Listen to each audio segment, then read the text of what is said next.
Hello po mga kababayan, si Dante Maravillas. Ito yung breaking news ngayon mga kababayan. Yung Sandigan Bayan nagpalabas na po ng precautionary hold departure order laban kay dating Senate President Chis Escudero. Tapos sa negosyanteng si Maynard Ngo.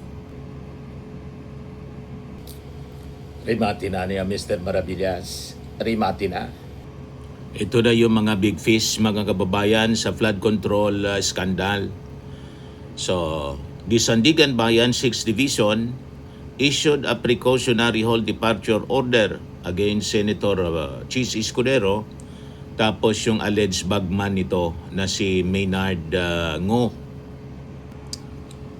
Ito yung inisyo mga kababayan na precautionary hold departure order, sabi dyan, Republic of the Philippines, Sandigan Bayan, Quezon City. Today, April 27, 2026, the 6th Division of the Sandigan Bayan issued a precautionary hold departure order, PHDO, against Senator Francis Joseph Chis Escudero and Maynard C. Ngo, in ordered the Commissioner of the Bureau of Immigration to hold the departure from the Philippines of the following respondents and to include their names in the hold departure list of the said office. Yan Chis Escudero, tapos si Maynard Ngo. Nothing follows. Ano pa mga critics ng ating Pangulong Bongbong Marcos? It is just a matter of time mga kababayan na itong mga tinatawag na big fish sa flood control scandal mga kababayan ay talagang papanagutin. Ngayon may isa pang balita. Tanaw ngayon ang paniningil mga kababayan sa mga kabuktutan itong mga walang tigil sa paggagawa ng pagigibo Bicol. Mga gawaing kabuktutan. Ano na niya yan, Mr. Maravilla? Si tax evasion case versus Harry Roque and wife. Just in. Pinalan po ng kasong tax evasion po yung mag-asawa. Sabi diyan, the Bureau of Internal Revenue files a tax evasion case against former presidential spokesperson Harry Roque, his wife, and an associate at the Department of Justice. The BIR says they failed to file the required tax returns and pay the corresponding taxes due to taxes due on the transfer of shares of stock and on the increase in authorized capital stock. The total estimated tax deficiency amounts to more than 3.35 million pesos, inclusive of surcharges and interest. Sabi po ng BIR. Di ba? Kunti lang naman niya, Mr. Maravillas. 3.5 million. Hindi ko mo konti, hindi nahabulin mga kababayan. Di ba? May kaso pa mga kababayan si Harry Roque, yung qualified human trafficking. Kaya nga po siya pugante. Tinagabol ng batas mga kababayan. Ito pa yung isa pang balita mga kababayan sa kampo ng mga Duterte. Sabi dito sa report ng Daily Tribune, the Quezon City Regional Trial Court has denied the petition of lawyer Manasseh Carpio, husband of Vice President Sara Duterte, seeking to hold a congressional subpoena on his tax records, declaring the request moot. However, Carpio's camp has moved to challenge the ruling. Denied. Diba, mga kababayan? Ngayon, yung Bangko Sentral mga kababayan nag-react na rin sa kasong final ni Mans Carpio kaninang umaga. So ito yung statement ng Bangko Sentral ng Pilipinas. The Bangko Sentral ng Pilipinas takes note of recent reports regarding the filing of a case against the BSP governor. The governors has yet to receive a copy of the complaint and will respond appropriately upon receipt before the proper forum. We emphasize that the BSP and the Anti-Money Laundering Council continue to perform their mandates in accordance with law, guided by independence, professionalism, and due process. Hindi man po nagpapatinag yung mga agency ng ating gobyerno. Kasi nga po, ito ay isang impeachment case.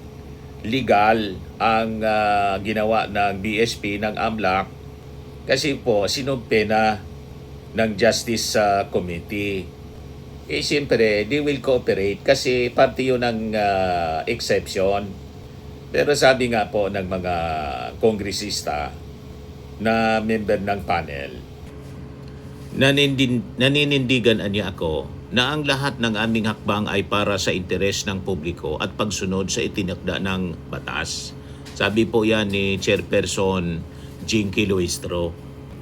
Mismo niya ang batas ang nagsasabi na ang impeachment ay hindi saklaw ng tinatawag na confidentiality of bank deposits. Sa makatuwid, ang paglabas ng AMLAC records na ito ay legal at kinakailangan para sa transparency at katotohanan. Hindi man sinasagot nila, mga kababayan, yung mga tanong, hindi man dininay yung mga pumasok na mga pera. Kaya sabi mga kababayan ni Akbayan Party List Representative Percy Sindanya na kasama sa kinasuhan ni Man Scarpio, ganyan naman na niya talagang mga Duterte. Pakinggan natin yung sinabi ni Nabisto kasi. Sindanya. Nabistoan niya kasi. Kapag sila ay nahuhuli, nabubuko o nasusukol, tatakbo sa korte.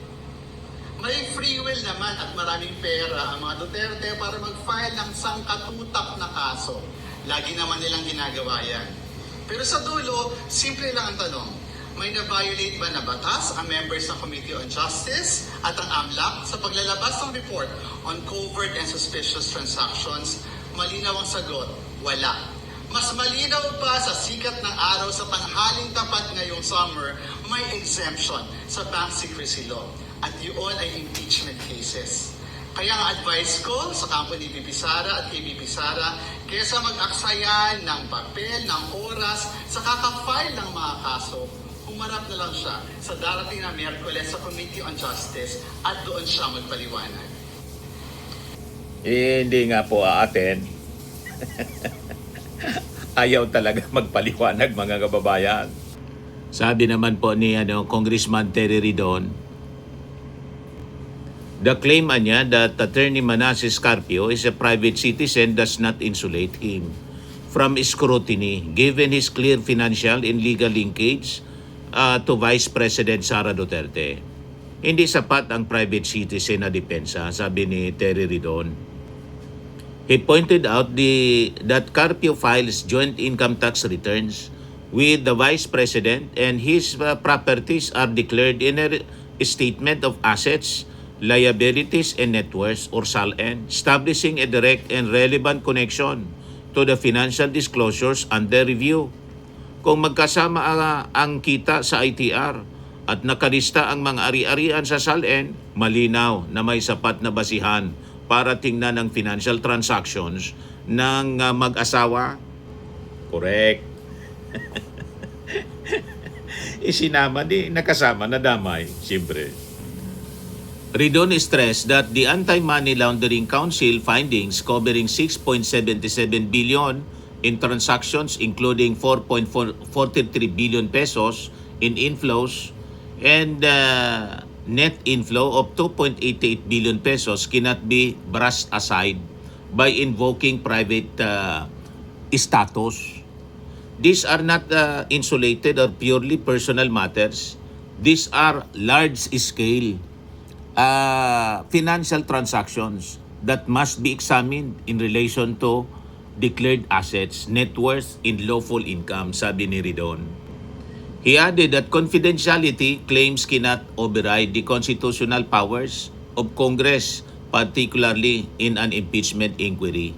Sa ilalim ng konstitusyon, may kapangyarihan ng Kongreso na magsubpena ng mga dokumento at ebidensya. Hindi ito maaaring hadlangan ng simpleng pag-invoke ng confidentiality.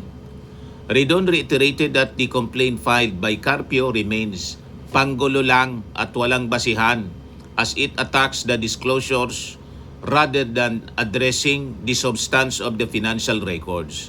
Hindi nito sinasagot at pangunahing tanong, saan ang galing ang bilyon? Alam na po kung saan galing. At bubulwak mga kababayan ang kahindik-hindik na bilyon. Ang money trail ng bilyonarya pala mga kababayan si Sara Duterte. Once na iakyat sa Senado, mga kababayan yung impeachment case laban kay for trial laban kay Sara Duterte, tingin ko mga kababayan mamimilipit itong si Sara. At malamang sa malamang mag-resign na lang po. Kaya lang tuloy ang trial.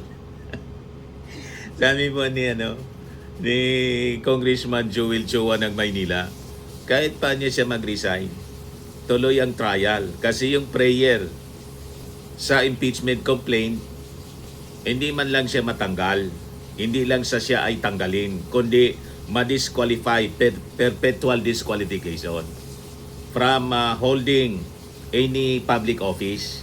Kaya tuloy ang trial.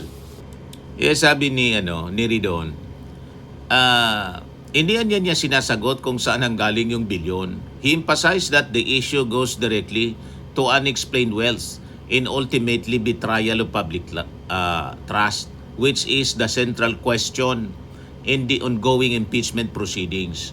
At kung hindi ito maipaliwanag, ito ay malinaw na nagbubukas ng issue ng betrayal of public trust.